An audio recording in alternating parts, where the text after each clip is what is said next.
মা, হ্যাঁ আজকে একটা গেম খেলো। বেশ একটা গেম খেলছি। হ্যাঁ, গেম খেলো। শোন, হুম। ছাড় ছাড় একটা, তুই একটা পশুর নাম চয়েস কর। ঠিক আছে। সেই পশুটার ঠিক আছে। ভাষা আমি আজ 5 ঘন্টা ধরে বলবো তোর সাথে। সেই পশুটার ভাষায়? সেই পশুটার ভাষায় তোর সাথে 5 ঘন্টা কথা বলবো আমি। ঠিক আছে, নাও নে। নাও। আমি চয়েস কর। ছাগল। ছাগল, ঠিক আছে। আচ্ছা, আমাদের বাড়িতে সবচেয়ে খারাপ কে রান্না করে? ম্যাঁ। আমার পকেট থেকে মাঝে মাঝে টাকা কে চুরি করে? ম্যাঁ। 3টে পার্সেল কে অর্ডার দিয়েছে? ম্যাঁ।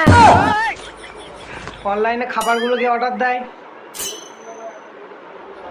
ম্যাঁ।